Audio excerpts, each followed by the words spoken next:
Bienvenidos a la capacitación de la guía de dengue y gracias por aceptar la invitación.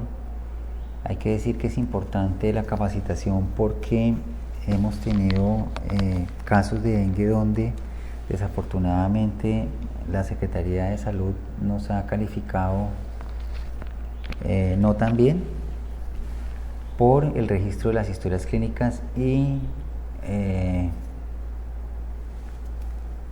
la notificación del evento como tal.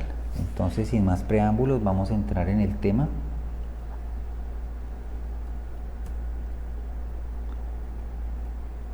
La guía dengue fue desarrollada por el Ministerio de Salud en colaboración con el Instituto Nacional de Salud y la Asociación Médica Colombiana y la Asociación Colombiana de Infectología. El dengue es una de las patologías infecciosas con mayor impacto en Colombia y constituye un evento cuya vigilancia, prevención y control revisten especial interés en salud pública. El 40% de la población mundial está en riesgo de contraer dengue, que es una enfermedad de transmisión vectorial y afecta seriamente a los países del trópico, países latinoamericanos y caribeños, con una abundante pérdida laboral y de vidas en montos equivalentes al daño causado por la tuberculosis. El aumento 30 veces de la incidencia del dengue se ha generado por la expansión del vector y por la aparición de múltiples serotipos. Entre 50 a 100 millones de casos nuevos al año generan una mortalidad cercana al 5%. Es una enfermedad viral aguda, endemoepidémica causada por un arbovirus de la familia Flaviviridae y transmitida por la picadura de hembras de mosquito del género Aedes, principalmente Aegypti. Existen 4 serotipos circulando simultáneamente por el país. Tiene un periodo de incubación de más o menos 7 días con un rango que va de 3 a 14 días. Para la transmisión se requiere que el mosquito haya picado a un enfermo, es decir, un paciente infectado por dengue en el periodo de viremia, que es el periodo después de la incubación. No hay inmunidad cruzada, es decir, que yo me puedo infectar de manera consecutiva por los 4 serotipos de dengue y haberme infectado de un serotipo no me protege contra otro. La hembra del mosquito es luego de estar infectada es infectante para el ser humano todo su ciclo de vida, que en promedio son 10 días, pero el rango es de 1 a 42 días. Para la transmisión del dengue deben confluir 3 factores, que son el virus, el huésped y el mosquito infectado. Susceptible es toda persona que no haya estado enferma de dengue previamente y que se traslade o viva en áreas endémicas. En Colombia el dengue representa un problema prioritario de salud pública porque hay una intensa transmisión viral con tendencia creciente, los ciclos epidémicos son cada vez más cortos, hay un aumento en la frecuencia de los brotes de dengue hemorrágico, hay una circulación simultánea de los 4 serotipos y hay una infestación por Aedes aegypti en más del 90% del territorio nacional por debajo de los 2.200 metros sobre el nivel del mar, además de haber una urbanización incontrolada y un aumento de la población con viviendas inadecuadas. El dengue se ha caracterizado por picos epidémicos cada 3 a 4 años relacionados con el reingreso de nuevos serotipos al país, pero como ya dijimos, los periodos de picos epidémicos van disminuyendo. Entre 1978 y 2008 se informaron 803.157 casos de dengue en el país, con un promedio de 25.177 casos al año, lo que correspondía a 119.8 casos por 100.000 habitantes en riesgo. En el transcurso y los datos que tenemos de 2023 se informaban 52.586 casos probables, 56.3 sin signos de alarma, 42.3 con signos de alarma y 1.4 informados como dengue grave. Los departamentos más afectados son Meta, Tolima, Cundinamarca, Sucre, Santander, Cesar, Norte de Santander, Atlántico, Córdoba, La Guajira y ciudades por debajo de 2.200 metros sobre el nivel del mar, como Barranquilla, Cartagena y Cali. La mortalidad por dengue es evitable en el 98% de los casos y está estrechamente relacionada con la calidad de la atención y la identificación precoz de los casos. Al 12 de agosto del 2023 se informaban 44 muertes por dengue ese año a nivel nacional, para una tasa de mortalidad de 0.12 casos por 100.000 habitantes y una letalidad de 0.06%, y las entidades territoriales con mayor letalidad por dengue, que fue superior a 0.1%, fueron Amazonas, Norte de Santander, La Guajira, Magdalena, Sucre, Arauca, Chocó y Nariño. El virus se multiplica en los ganglios linfáticos, se disemina a otros órganos y tejidos a través del sistema linfático y la sangre. El periodo de incubación por dengue es más o menos de 3 a 7 días, pero oscila entre 3 a 14, que es el tiempo desde la picadura hasta la aparición de los síntomas. Los primeros síntomas son fiebre y cefalea, que asocian mialgias, artralgias, astenia, dinamia, y la etapa febril es la etapa por la que cursan la mayoría de los pacientes que se recuperan, pero algunos evolucionan hacia la fase crítica. En la etapa crítica hay un alto riesgo de muerte básicamente por choque, si no se trata a tiempo, y pueden haber formas atípicas o graves de dengue con lesiones orgánicas específicas como encefalitis, miocarditis, nefropatía o nefritis y hepatitis. El dengue es una sola enfermedad que puede evolucionar de varias formas, desde formas asintomáticas a cuadros clínicos graves con choque, falla multiorgánica. Es una enfermedad dinámica, en general de corta duración, porque no dura más de 7 días en el 90% de los casos, pero puede agravarse en forma súbita, por lo que se necesita un seguimiento diario de los pacientes. Las formas graves dijimos que pueden cursar con hepatitis, con o sin insuficiencia hepática, encefalopatía, miocarditis, trastorno hemorrágico severo, nefritis o nefropatía y choque. Cualquiera de los 4 serotipos que tenemos en el momento pueden causar un cuadro indistinguible del otro, es decir, que tienen la misma capacidad de virulencia. La etapa febril es la etapa por la que la mayoría de los enfermos pasan, es de duración variable, se asocia a la viremia, se caracteriza por fiebre alta que puede resolver en el proceso de curación o que puede evolucionar hacia un agravamiento del cuadro, típicamente en el periodo de efervescencia, que es la transición de la etapa febril a la etapa afebril, donde se inicia la etapa crítica de la enfermedad. En la etapa febril hay sudoración, astenia variable y síntomas transitorios. La etapa crítica coincide con la extravasación del plasma. La manifestación más grave es el choque, que se manifiesta clínicamente con frialdad de la piel, pulso filiforme, taquicardia, hipotensión, y además pueden presentarse hemorragias digestivas, alteraciones hepáticas o cualquier falla orgánica. En la etapa crítica, típicamente el hematocrito se eleva y las plaquetas bajan hasta sus niveles más bajos.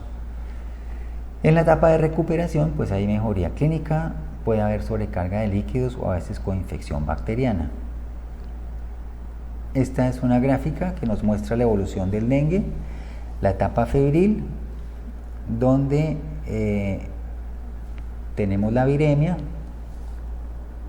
las plaquetas comienzan a disminuir, el paciente está cursando con fiebre alta, por lo cual puede haber deshidratación, y después tenemos la fase crítica, donde el hematocrito aumenta, las plaquetas bajan a sus niveles más bajos. Como se genera después del cuarto o quinto día, pues entonces ya vamos a tener anticuerpos circulando.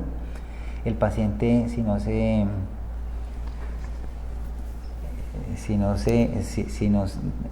tiene la atención oportuna en esta etapa, pues se puede agravar y morir. Y después viene la etapa de recuperación. donde todo tiende a la normalidad. Hay que tener muy en cuenta las manifestaciones clínicas del dengue. La primera y más importante es la fiebre, que puede estar precedida por síntomas prodrómicos. Sin signos de alarma, se asocia a cefalea, dolor retroocular, artralgias y mialgias. La fiebre en los niños puede ser la única manifestación o en ocasiones asociado a síntomas digestivos inespecíficos, y al examen físico podemos encontrar eritema faríngeo, dolor abdominal discreto con diarrea, este último más frecuente en pacientes menores de 2 años y en adultos. Es muy importante identificar la secuencia de manifestaciones clínicas y de laboratorio para poder diferenciar el dengue de otras enfermedades, y además nos permite identificar un paciente que está avanzando hacia una etapa crítica. En los primeros días tenemos la fase febril, donde hay fiebre y hay un exantema, puede haber un exantema de grado variable. Entre el tercero y sexto día en los niños y el cuarto a sexto día en los adultos puede aparecer la etapa crítica, y tenemos que tener en cuenta los signos de alarma de choque: caída brusca de la fiebre, hipotermia, dolor abdominal intenso y mantenido, derrame pleural y ascitis, hepatomegalia, vómitos frecuentes, somnolencia o irritabilidad. Entonces, esos son signos de alarma, ¿sí? Y también tenemos que tener en cuenta los signos de choque. En la etapa crítica, entonces, tenemos que tener en cuenta que el hematocrito está elevado y las plaquetas bajan a sus niveles más disminuidos. Y el tratamiento consiste en líquidos endovenosos cristaloides. Ahorita vamos a hablar específicamente del manejo para evitar que el paciente tenga un choque mantenido o un choque recurrente. El choque, pues, es la disminución de la presión arterial diferencial, la presión del pulso o presión arterial media, y signos de inestabilidad hemodinámica. La presión arterial media es importante y tenemos que acordarnos que la presión arterial media normal siempre debe estar por encima de 60. Si hay un choque prolongado, es decir, un choque que dure más de 12 a 24 horas o que sea un choque recurrente, nos va a generar un edema pulmonar intersticial que puede ser visible en la radiografía de tórax, generándose un edema pulmonar no cardiogénico con síndrome de dificultad respiratoria, lo que es un hallazgo de mal pronóstico.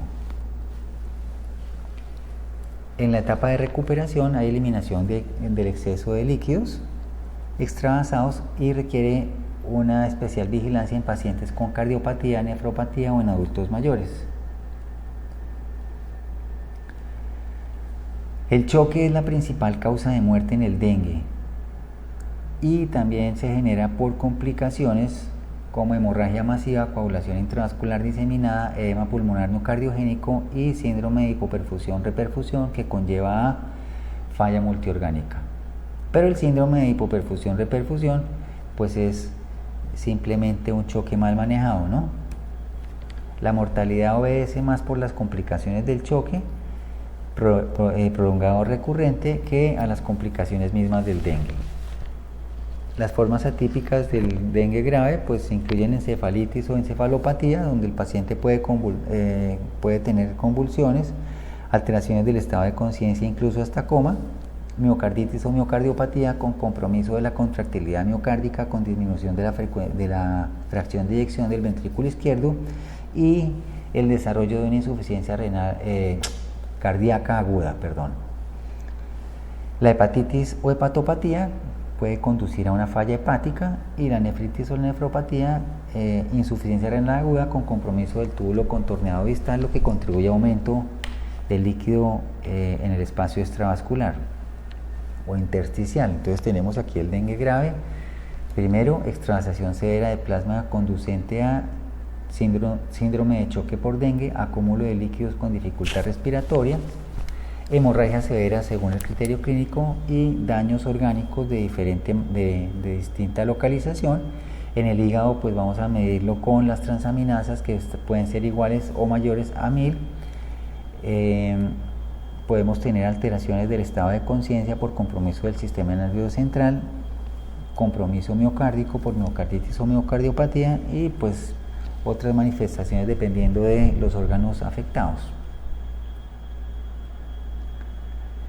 El alto índice de sospecha clínica es fundamental para el diagnóstico presuntivo, o sea, la impresión diagnóstica de dengue. Y si nosotros tenemos un paciente que entra dentro de caso probable, pues de una vez tenemos que poner el diagnóstico, y los diagnósticos que están en el CIE-10 son el A90X, que dice fiebre del dengue o dengue clásico, y A91X, fiebre del dengue hemorrágico. La prueba de ELISA o pruebas como la de ELISA nos ayudan a determinar la probabilidad de la enfermedad o la confirman. La adecuada clasificación clínica en el diagnóstico asertivo de manera precoz es la clave para evitar el compromiso del paciente y su avance a la etapa siguiente. Reconocer los signos de alarma permiten un manejo apropiado y rápido del paciente que de otra forma puede entrar en choque y morir. Y tenemos unas definiciones de caso. Caso probable de dengue es un paciente con enfermedad febril aguda menor de 7 días con 2 o más de las siguientes manifestaciones: cefalea, dolor retroocular, mialgias, artralgias, erupción o rash. Y tenemos que tener en cuenta el antecedente de que el paciente reside en el área endémica, o si no reside en el área endémica, que se haya desplazado a un área endémica 15 días antes del inicio de los síntomas, en los 15 días anteriores al inicio de los síntomas. Caso probable de dengue con signos de alarma. Cumple la definición de caso probable más cualquiera de los siguientes signos de alarma: dolor abdominal intenso y continuo, vómitos persistentes, diarrea, somnolencia o irritabilidad, hipotensión postural, hepatomegalia dolorosa mayor de 2 centímetros, oliguria, caída de la temperatura, hemorragias en mucosas, caída abrupta de las plaquetas por debajo de 100.000 asociada a hemoconcentración. Caso probable de dengue grave. Cumple con cualquiera de las manifestaciones graves de dengue: extravasación severa del plasma que conduce a síndrome de choque o acúmulo de líquidos con dificultad respiratoria, hemorragias severas, paciente con enfermedad febril aguda que presenta hemorragias severas con compromiso hemodinámico. Caso probable de dengue grave. Daño grave de órganos. Paciente con enfermedad febril aguda y que presenta signos clínicos o paraclínicos de daño severo a órganos como corazón, cerebro, hígado con transaminasas mayores a 1000, colecistitis acalculosa o litiásica, insuficiencia renal aguda o afección de otros órganos. Caso confirmado de dengue. Caso probable de dengue, dengue grave o mortalidad por dengue confirmado por alguno de los criterios del laboratorio para el diagnóstico: pruebas serológicas de IgM para dengue o pruebas biológicas como aislamiento viral o reacción en cadena de la polimerasa, o por criterio de nexo epidemiológico en casos de dengue. Caso confirmado por nexo epidemiológico. Entonces tenemos que saber que el nexo epidemiológico consiste en confirmar los casos probables de dengue a partir de casos confirmados por laboratorio, utilizando la asociación persona, tiempo y espacio. Tiene una metodología. Con la información serológica del departamento, distrito o municipio, se utilizará el nexo epidemiológico para confirmar todos los casos probables que residan en un parámetro de 200 metros de otro caso confirmado por laboratorio en los 21 días anteriores o posteriores al diagnóstico que se le hizo al primer paciente por laboratorio. Se debe tener en cuenta que el caso confirmado sea procedente de la misma zona que los probables que se quieren confirmar por nexo epidemiológico, y verificar que al confirmar los casos probables tengan nexo epidemiológico desde 21 días antes hasta 21 días después de la confirmación de un caso por laboratorio de la misma vecindad. El diagnóstico por la historia clínica y el examen físico. En la anamnesis tenemos que identificar los casos probables. Y acá es muy importante escribir toda la secuencia de aparición de los síntomas, ¿sí? Tiempo de evolución de la fiebre o tiempo de evolución desde los síntomas prodrómicos, tiempo de evolución de la fiebre y si el paciente tiene signos de alarma o no. Es muy importante escribir si los tiene, pero también si no los tiene, porque esa fue una de las recomendaciones que nos hicieron en la asistencia técnica de la Secretaría de Salud. Y ¿cuáles son los signos de alarma? Dolor abdominal intenso y continuo, vómitos persistentes, hipotensión postural o lipotimias, hepatomegalia dolorosa y hemorragias, somnolencia o irritabilidad, disminución de la diuresis, disminución repentina de la temperatura o hipotermia, aumento del hematocrito asociado a caída abrupta de plaquetas, acumulación de líquidos como ascitis, edema, derrame pleural.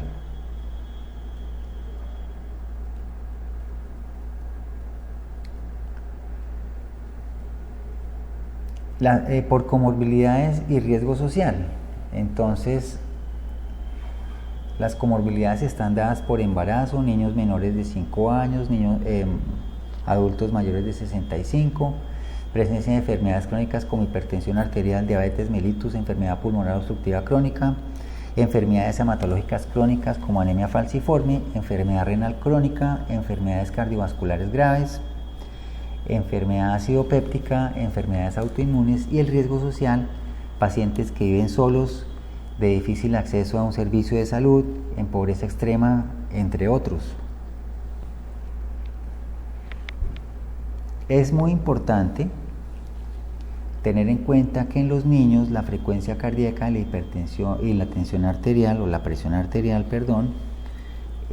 están en referencia con unas tablas de percentiles.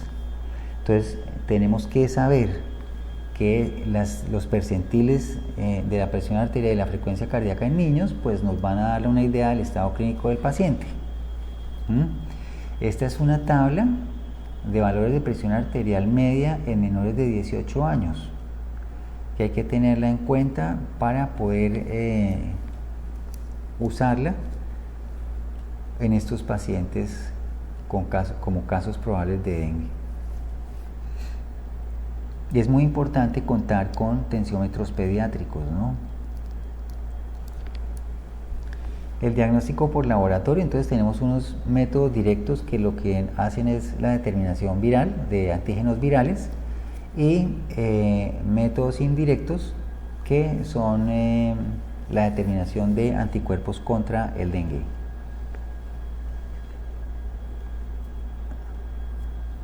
Los anticuerpos pues son el IgM y los antígenos utilizamos el NS1. Mortalidad por dengue. Toda mortalidad por dengue se debe investigar. Se debe tener muestras de suero almacenada de todo paciente con riesgo de fallecer para la realización de laboratorios específicos. En los pacientes que fallecen por dengue, las autopsias son obligatorias y completas por ser una muerte por un evento de interés en salud pública y se deben tomar fragmentos de hígado, vaso, pulmón, ganglios y cerebro con el fin de esclarecer la etiología de la muerte. Para la realización de exámenes histopatológicos y de inmunohistoquímica, el material recolectado debe ser almacenado en un frasco con formol al 10%, taponado y transportado a temperatura ambiente. Y a su vez, en solución salina y refrigerado, se deben almacenar muestras de tejido para las pruebas virológicas. El tratamiento del dengue. Entonces, reconocer precozmente los signos de alarma permiten un tratamiento oportuno evitando complicaciones. Hay que tener claridad qué pacientes pueden ser manejados ambulatoriamente, cuáles requieren hospitalización y cuáles necesitan cuidado intensivo. Y eso depende de si el paciente presenta o no inestabilidad hemodinámica o signos de dengue grave.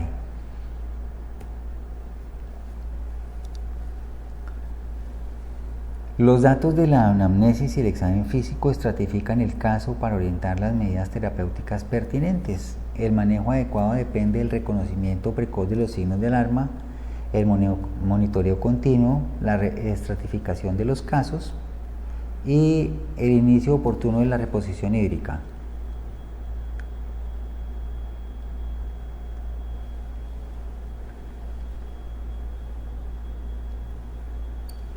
Hay que tener en cuenta que los signos de alarma del empeoramiento del cuadro clínico ocurren en la fase de remisión de la fiebre o en la fase de efervescencia. Y acá hay un algoritmo para clasificar los casos. Entonces, si llega un paciente probable de dengue, uno se pregunta, ¿tiene dengue? ¿Tiene alguna comorbilidad o signos de alarma? ¿Está en choque o tiene alguna otra complicación en órganos? Y entonces eso nos clasifica en grupo A, grupo B y grupo C. El grupo A es un paciente de manejo ambulatorio, el grupo B es un paciente que requiere hospitalización en piso y el grupo C es un paciente que necesita una unidad de cuidado intensivo. Grupo A, pacientes que pueden ser manejados ambulatoriamente en el primer nivel de atención. Definición, paciente con fiebre de 2 a 7 días, caso probable de dengue, no hay hemorragia, no hay deshidratación, no hay signos de alarma o choque, no pertenece a ningún grupo de riesgo. El tratamiento son líquidos por vía oral, 2 litros o más al día en adultos, o lo correspondiente en niños, pueden ser con leche, sopa, jugo de frutas, no cítricos porque los cítricos alteran los tiempos de coagulación, y hay que tener en cuenta que el agua sola no es suficiente para reponer las pérdidas de electrolitos asociadas a sudoración, vómitos o eventualmente diarrea, por lo cual hay que usar suero rehidratante oral, reposo en cama, manejo sintomático y antipirético con acetaminofén, en adultos no más de 4 gramos al día, y la dosis tope en niños son 60 miligramos por kilogramo día, repartidos en 4 a 6 dosis. Hay que utilizar medios físicos hasta que descienda la fiebre. Y aparte de eso hay que educar al paciente en vigilar los signos de alarma, que son dolor abdominal intenso y continuo, vómitos frecuentes, somnolencia, irritabilidad, sangrado en mucosas, incluido sangrado excesivo durante la menstruación. Particularmente signos o síntomas que se presentan cuando cae la fiebre, para acudir a urgencias. Y hay que tener en cuenta que los antiinflamatorios no esteroideos y los salicilatos están contraindicados en pacientes con dengue, así como los medicamentos administrados vía intramuscular. La dipirona debe ser manejo exclusivo en el segundo y en el tercer nivel, nunca vía intramuscular ni en los pacientes pediátricos. Y siempre que se utilice se le debe informar al paciente o a la familia sobre los riesgos. El seguimiento en el grupo A, hay que hacer una evaluación el día de la efervescencia, o sea, el primer día sin fiebre, y posteriormente evaluación diaria hasta que pase el periodo crítico, 48 horas después de la caída de la fiebre, donde además toca evaluar el recuento de plaquetas, el hematocrito y si hay o no aparición de signos de alarma. El grupo B son pacientes que deben ser hospitalizados para una estrecha observación y tratamiento médico en el segundo nivel de atención. Los pacientes del grupo B son pacientes de casos probables que tienen signos de alarma, pacientes con enfermedades crónicas, niños menores de 5 años, pacientes embarazadas y pacientes mayores de 65 años o pacientes con riesgo social, que son pacientes que viven solos, de difícil acceso a un servicio de salud y en extrema pobreza, entre otros.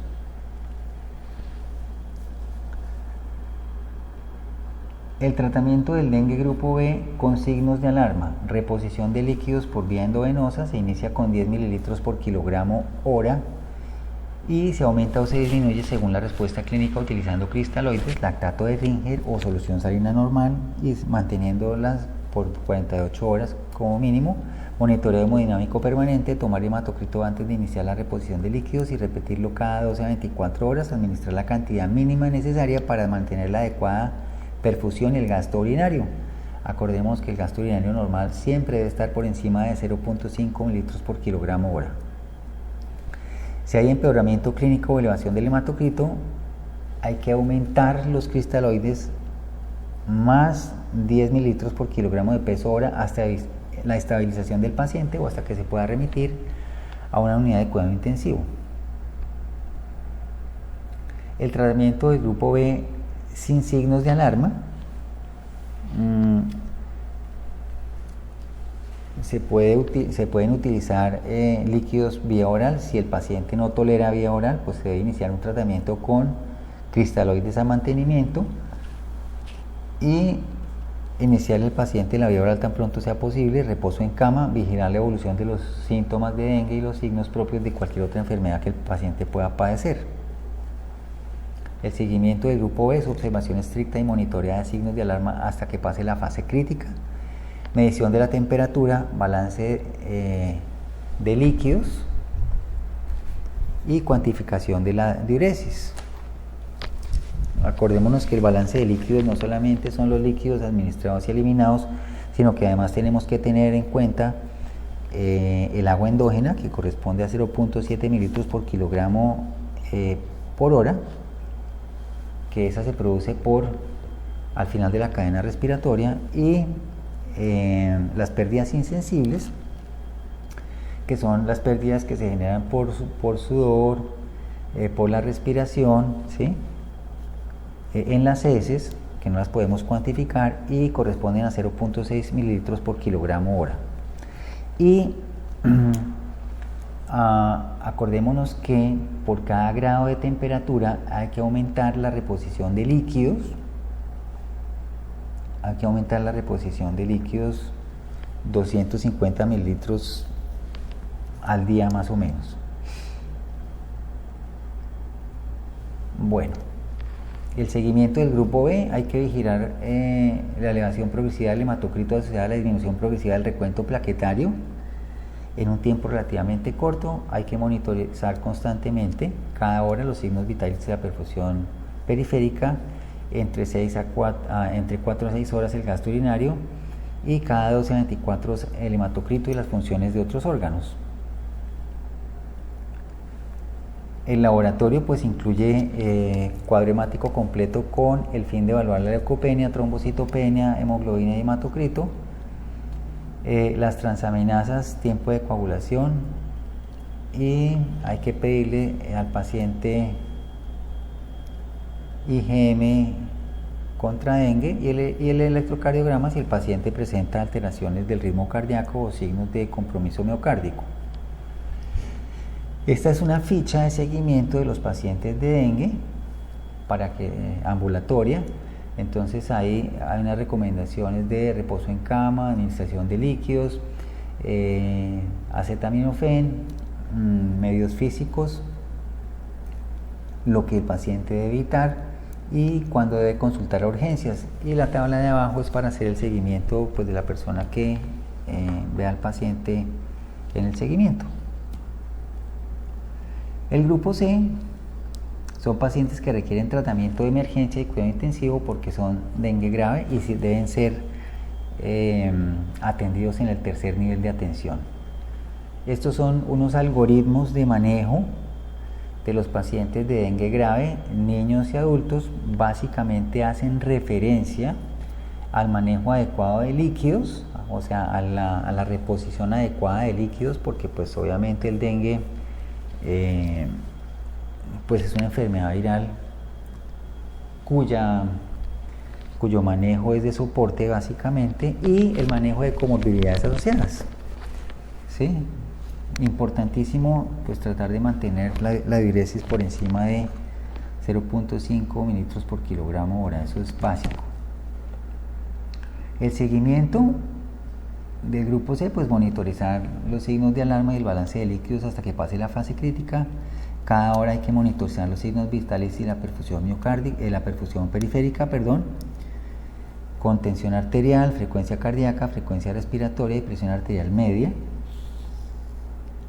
diuresis y hematocrito cada 12 a 24 horas y la función de otros órganos cada 12 a 24 horas también. Los laboratorios y los paraclínicos del grupo C, pues IgM contra dengue o aislamiento viral, que son obligatorios, hematocrito, hemoglobina, plaquetas y leucograma, o sea, un cuadro hemático completo, de acuerdo con las necesidades, gases arteriales, electrolitos, transaminasas, albúmina, radiografía de tórax, ecografía abdominal, electrocardiograma, ecocardiograma, pruebas de función renal en pacientes con sospecha de encefalitis, con convulsiones o signos de focalización, toca pedirles neuroimágenes. Esto es una tabla que hace referencia al diagnóstico diferencial. Entonces, pues tenemos muchas enfermedades que semejan el espectro clínico del dengue. Dentro de esos tenemos influenza, enterovirus, enfermedades exantemáticas, hepatitis virales, abscesos hepáticos, abdomen agudo, otras arbovirosis, malaria, escarlatina, neumonía, sepsis, leptospirosis, salmonelosis, rickettsiosis, púrpura de Henoch-Schönlein, leucemias agudas, enfermedad de Kawasaki, farmacodermias, alergias cutáneas. Y entramos al tema de la vigilancia epidemiológica. Entonces tenemos que tener en cuenta que es un evento de interés en salud pública y requiere notificación obligatoria.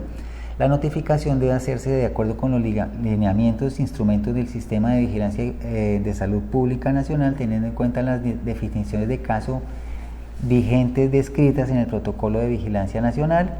Existe una metodología definida para la notificación, recolección y análisis de los datos que orientarán las medidas de prevención y control de los casos de dengue y dengue grave a nivel nacional, departamental, municipal, según se requiera.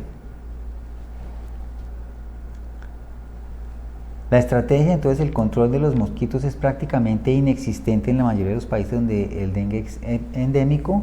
La vigilancia debe ser regular a través de la notificación semanal de los casos probables, la búsqueda activa institucional trimestral de los casos, la toma de muestras de suero o tejidos para la confirmación diagnóstica de casos fatales, vigilancia viral, la orientación y evaluación de las medidas de control. La notificación se hace semanalmente y se hacen ajustes por periodos epidemiológicos de la información. Los indicadores de importancia epidemiológica para el análisis del dengue son pacientes hospitalizados que evolucionan a formas graves de dengue, pacientes con formas graves de dengue hospitalizados en el tercer nivel, pacientes con dengue con signos de alarma que evolucionan a dengue grave, pacientes que fallecen en el primero y segundo nivel de atención por dengue y letalidad por dengue.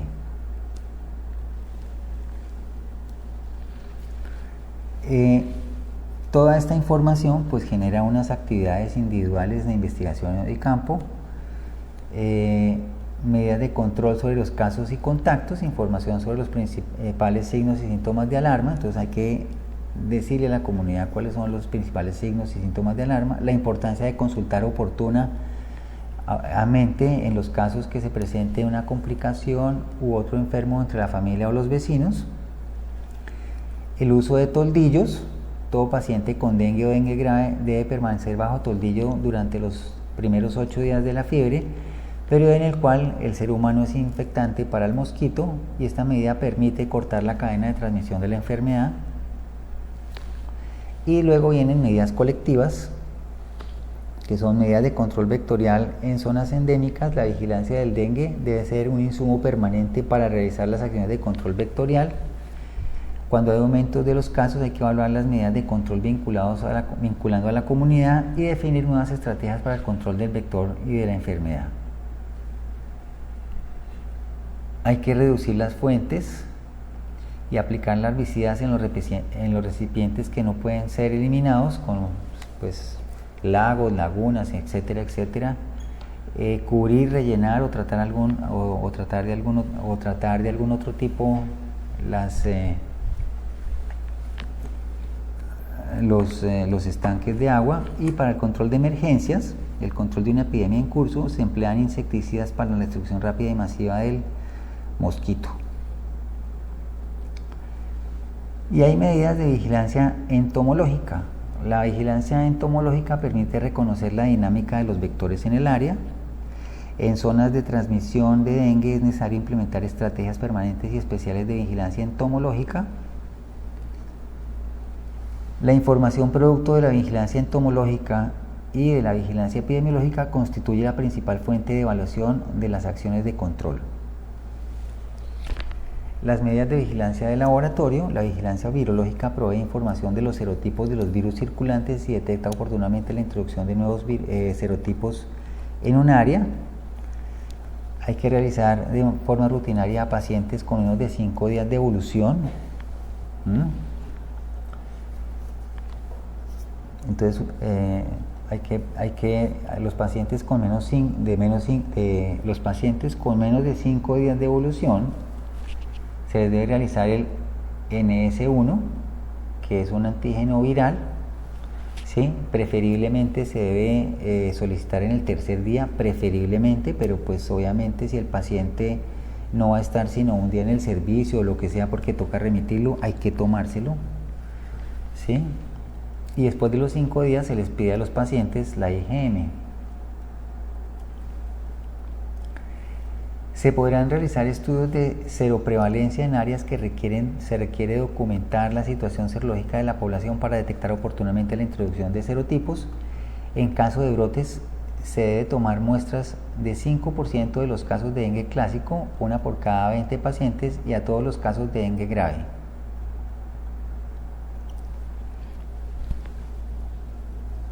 Esta es la identificación del dengue por anticuerpos. La identificación de anticuerpos IgM para dengue aparece en el suero al 5.º día de iniciado el cuadro febril y persiste en 2 a 3 meses. Su presencia indica infección actual o reciente. La muestra debe obtenerse en los casos que presenten cuadro febril con más de 5 días de evolución. El envío de la muestra se debe hacer en el menor tiempo posible y en condiciones de refrigeración. La muestra debe estar acompañada de la orden del laboratorio en la cual se especifique el tipo de examen solicitado y una copia de la ficha clínico-epidemiológica del caso o un resumen de historia clínica.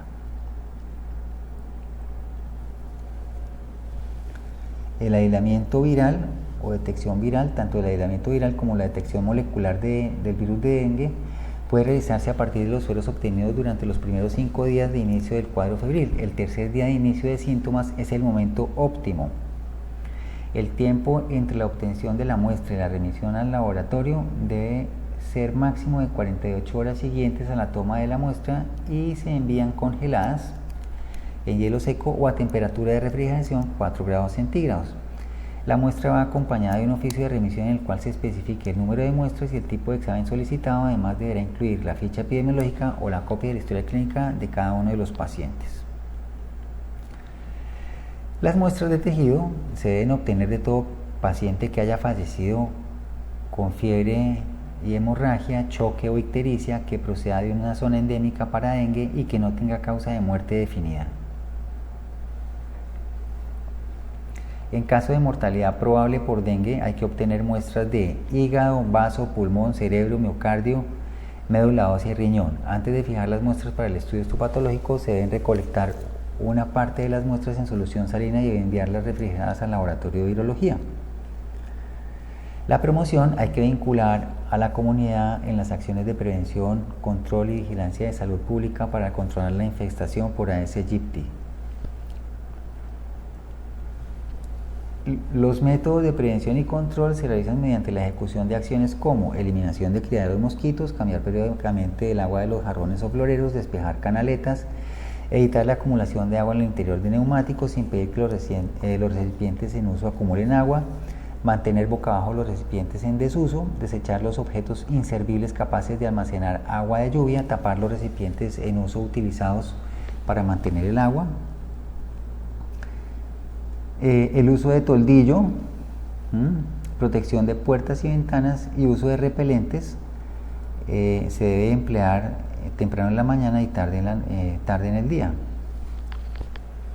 En el caso de una epidemia, entonces hay que implementar un mecanismo que garantice el mejoramiento de la calidad del recurso humano para detectar y tratar los casos de dengue, reforzar o actualizar al personal en las definiciones de caso y mecanismos para el diagnóstico definitivo, garantizar la adecuada atención de los casos en términos de calidad y oportunidad, orientar a las personas para que asistan oportunamente a los servicios de salud en los casos en que se realiza búsqueda activa de casos.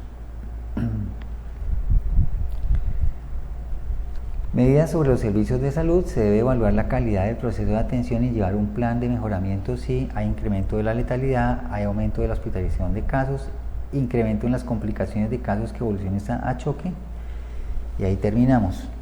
Es importante, y tal vez se me olvidó decir, que en el examen físico la prueba del torniquete es clave, ¿no? Porque esto también da una puntuación en la evaluación de los casos de dengue por parte de el ente territorial. Acordarnos que la historia clínica es fundamental en todos los casos de cualquier enfermedad, pero pues en este nos tienen puestos los ojos encima. Debe llevar la anamnesis lo más detallada posible. El examen físico tiene que incluir la prueba del torniquete y pues no siendo más, muchas gracias por la atención.